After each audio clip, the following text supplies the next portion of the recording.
దైవ కృప అతడు పొందడానికి కారణం బైబుల్ చెప్తుంది. ఆదికాండము 6వ అధ్యాయము 9వ వచనం. నోవాహు అమ్మా నీతిపరుడును తన తరములో నిందారహితుడనై ఉండెనో. దేవునికి స్తోత్ర. ఎలా ఉన్నాడంట? నీతిపరుడుగా ఉండెను. ఫస్ట్ క్వాలిఫికేషన్ అది. కాబట్టి మొట్టమొదట క్వాలిఫికేషన్ ఏంటంటే నోవాహు కృప పొందడానికి ఆయనకున్నటువంటి అర్హత ఏంటంటే అతడు నీతిపరుడు. అతడు నీతిపరుడు. నీతి అనేటువంటిది దేవుని దృష్టిలో చాలా ప్రాముఖ్యమైనటువంటిది. కాబట్టి అతడు నీతిపరుడై ఉన్నాడు. కాబట్టి అతని పనులన్నీ ఎలాంటి పనులు? నీతి పనులు.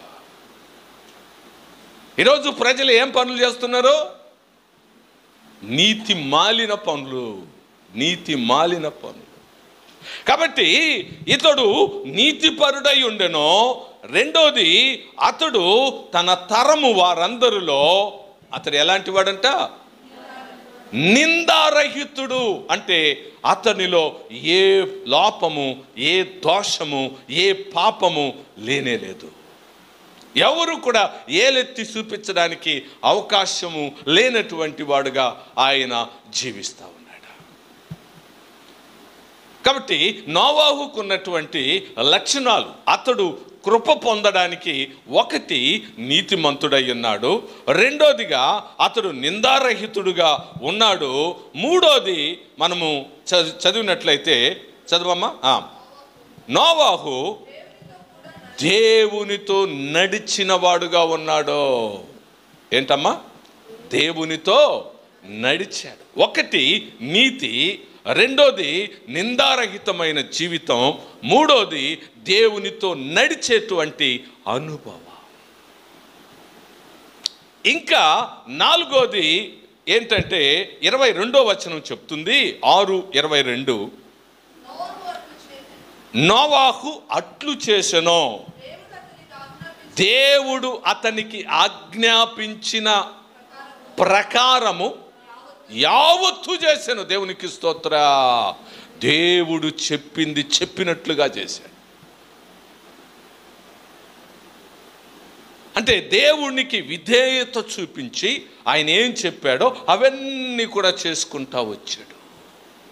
ఇంకా ఆయన ఏం చేశాడు? పేతురు రాసినటువంటి 2వ పత్రిక 2వ అధ్యాయం 5వ వచనం అనుకుంటా, ఒకసారి చూడండి. పేతురు రాసిన 2వ పత్రిక 2:5.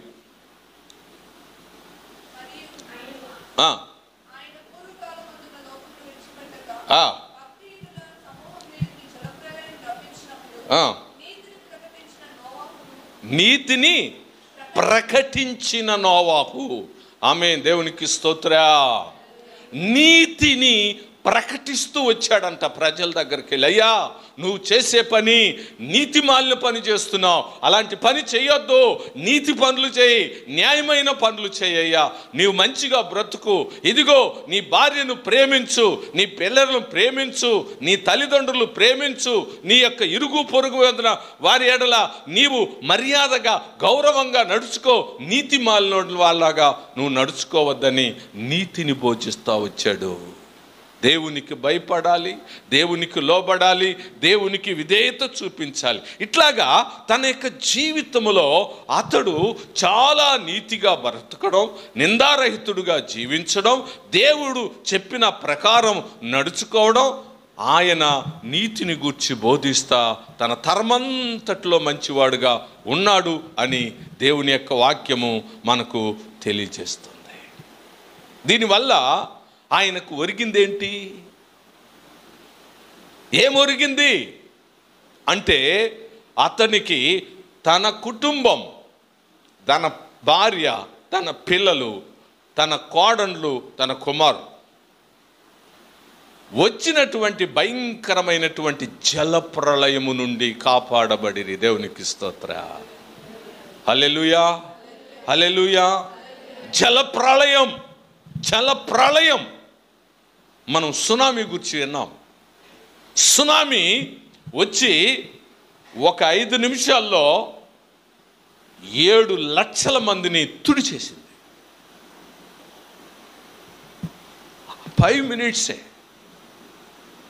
మన గుంటూరులో కూడా చాలామంది, ఇక్కడే ఒక స్కూలు బస్సు నల్లపాడు, ఆ స్కూల్ బస్సు లోపల సముద్రం లోపలికి వెళ్ళి మరలా వచ్చినట్టు బయటకు వచ్చేసింది. పిల్లలందరూ అందులోనే ఉన్నారంట.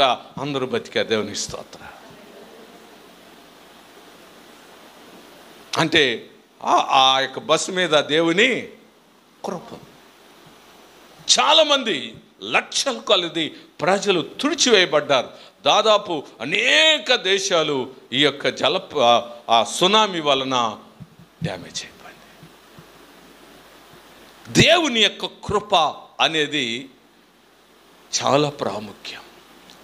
నాశనాన్ని మన మీదకి నాశనం వచ్చినప్పుడు ఆ నాశనాన్ని దేవుడు తప్పించేటువంటి అవకాశము కల్పించేది దేవుని కృప. అందుకనే మనం ఏం సంపాదించుకోవాలి? ఆస్త, కృపను సంపాదించుకో. దేవునికి స్తోత్రం.